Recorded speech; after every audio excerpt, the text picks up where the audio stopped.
y organización del tiempo en la universidad. Una de las cuestiones claves para reducir la ansiedad y para lograr tener un control de nuestras metas es el manejo del tiempo. Más en los tiempos que corren, donde estamos asediados por distintos tipos de estímulos. En el ámbito de la universidad podríamos identificar 3 dimensiones. Una es la organización y el manejo del tiempo. Otra tiene que ver con las estrategias de aprendizaje y de aprobación. Y otra, por supuesto, tiene que ver con la regulación emocional. Todas estas dimensiones son claves a la hora de pensar en un resultado acorde a lo que esperamos.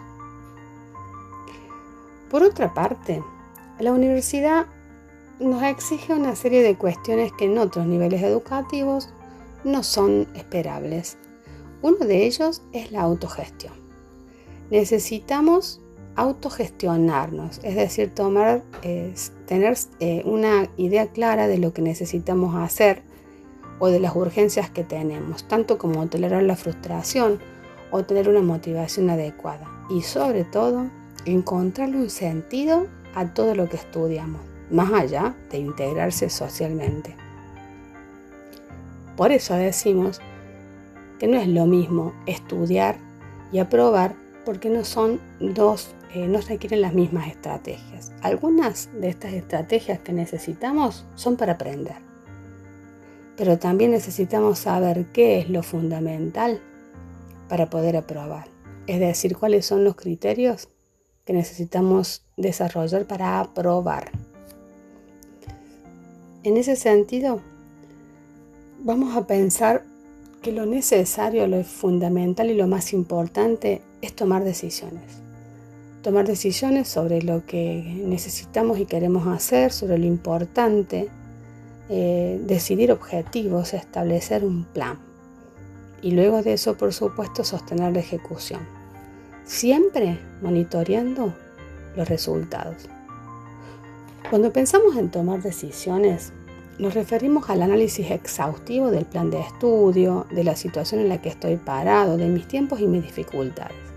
Y cuando pienso en objetivos, pienso en los que realmente estoy dispuesto a cumplir. El plan se refiere al modo en que las tareas que voy a hacer para lograr esos objetivos y sostener una vez más la ejecución. Analizar los resultados permanentemente, tanto del resultado de la aprobación como del proceso de aprender. En este punto, la decisión se vuelve de las cosas más importantes. ¿Por qué? Porque en ese análisis de las opciones, en esas variables críticas que detecto, puedo decidir por dónde avanzar.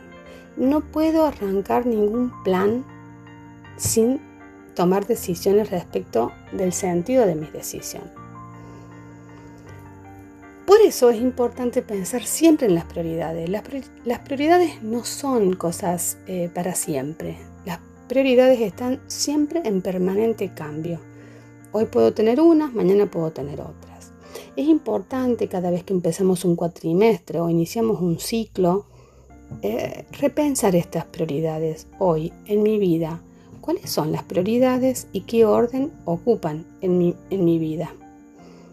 Del mismo modo, cuando nos planteamos objetivos, tenemos que diferenciarnos de la idea de un simple deseo. Yo puedo querer que me vaya bien, pero otra cosa es que me plantee objetivos concretos. ¿Qué características tienen los objetivos? Que tienen un tiempo de vencimiento, es decir, tienen un plazo y por lo tanto también tienen un verbo claro, que es la acción que voy a hacer para cumplirlos. Por eso te propongo que te tomes unos minutos antes de esta etapa que vas a empezar y que escribas tus objetivos para este cuatrimestre, para este tiempo, siempre pensando en un periodo de tiempo corto. Nunca vamos a pensar objetivos en el largo plazo porque primero se diluyen y después aumentan la frustración. Pequeños objetivos en pequeños lapsos de tiempo. Tómate el tiempo para hacerlo. El punto que nos que nos convoca ahora es el tema de la administración del tiempo. La administración del tiempo en sí se refiere justamente a que seamos capaces de lograr distribuir las tareas de manera tal que respondan a las prioridades que antes definimos. Es decir, si para mí era muy importante la facultad, entonces el tiempo que le dedico tiene que ser acorde a esa prioridad. Si mi prioridad más importante es el trabajo, probablemente le dedique más tiempo al trabajo que al estudio. Lo importante acá es que seamos conscientes de que cuando hemos definido prioridades, tenemos que asignarle un tiempo central en nuestra agenda para que después no se vuelvan en contra y no resulte de que no podemos cumplir nuestras metas. En esto de la administración del tiempo hay una cuestión muy importante a diferenciar.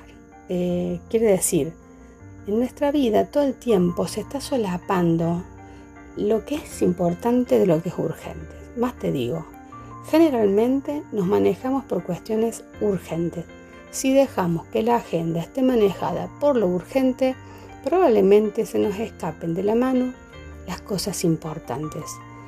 Cuestiones básicas para tener en cuenta en la administración del tiempo. Tenemos, por otro lado, una serie de desperdiciadores. Hay desperdiciadores externos, pero si pensamos en los psicológicos, son los desperdiciadores que cada persona tiene y que hace que él use el tiempo de una manera ineficiente. Por ejemplo, las que te menciono acá. Muy importante detectar cuáles son tus desperdiciadores para poder enfrentarlos y resolverlos de la mejor manera.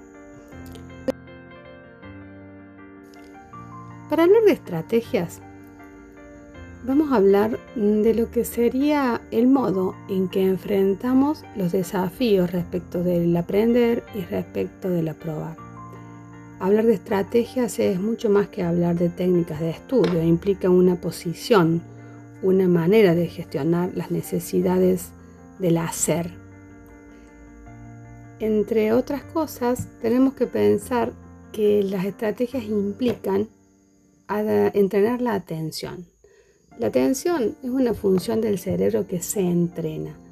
Es necesario empezar a trabajar esta idea de concentrarnos. No es un don, es un trabajo, un proceso.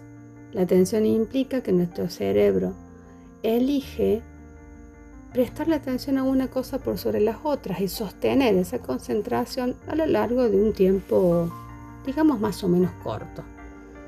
Por otro lado, cuando estudiamos, es necesario que le encontremos sentido a lo que aprendemos. Si no comprendemos, no podemos aprender. Y la memoria, por lo tanto, siempre no es una técnica, solamente es un lugar donde podemos almacenar la información que vamos recopilando. Por lo tanto, también tenemos que entender que muchas materias en la universidad tienen lo que se llama secuencialidad. Es decir, que no podemos seguir adelante si no comprendimos lo anterior. ¿De dónde estudio? Acá lo importante, más allá del material que use para estudiar, es que yo vaya siendo autor de mi material de estudio. Es decir, que escriba lo que voy comprendiendo, que vaya estableciendo relaciones y que intente un diálogo entre los conceptos para que estos empiecen a cobrar sentido y se sostengan en el tiempo, sin miedo a cometer errores, porque la verdad es que el proceso de aprender también es una montaña rusa de emociones, no solamente el examen. El aprendizaje también nos genera frustraciones, miedos, porque no siempre las cosas suceden como esperábamos, porque muchas veces tenemos miedo de que no vamos a poder, o queremos aprender rápido, o queremos ya saberlo cuando en realidad recién nos estamos encontrando con una nueva dificultad. En el aprendizaje, los conflictos son desafíos. Los conflictos son las oportunidades que tenemos de incluir nuevos aprendizajes. No podemos pensar que el aprendizaje es una línea recta, sino que es un proceso de ida y vuelta donde vamos como complejizando nuestro pensamiento. Y si no podés solo, si lo ves complicado, si ves que no podés manejar tus emociones, tus frustraciones. No lo dudes, pedí ayuda, porque no está mal mostrar nuestra vulnerabilidad. El valiente pide ayuda y se deja ayudar.